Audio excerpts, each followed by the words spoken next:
Blouse पीसवर cutting करून घ्यायची आता अस्तर ठेवून.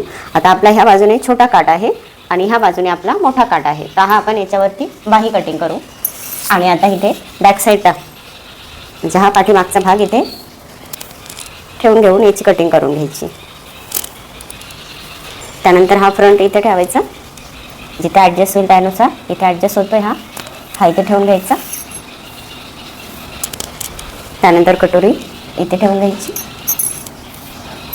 तिकडे उरलेल्या भागात आपल्याला बाही काढायची. त्यासाठी आपण आधी हे भाग कट करून घेऊ, जे ॲडजस्टमेंट करता येते.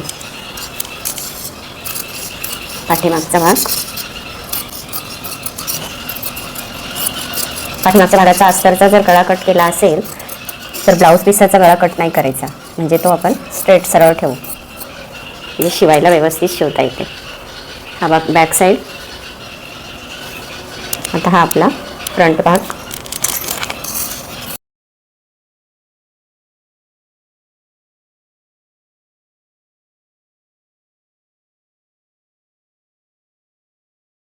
नंतर हा आपला कटोरी.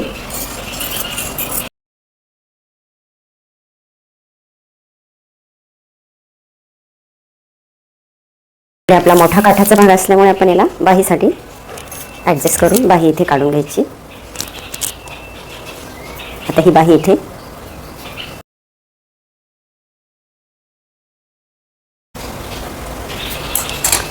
आता ही क्रॉसपट्टी. आता आपण अस्तरची सिंगल काढली आहे, त्यामुळे आपण आता कापडाची डबल क्रॉसपट्टी काढून घ्यायची. तर ही अशी अखंड क्रॉसपट्टी काढली की आपल्याला जोड देण्याची गरज नाही पडत. फिनिशिंग पण छान येते, ब्लाऊज व्यवस्थित बसते.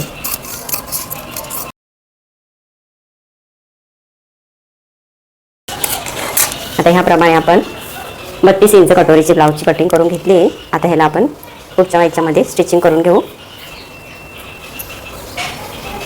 हे आपलं 32 इंच मापाची कटोरी ब्लाऊज.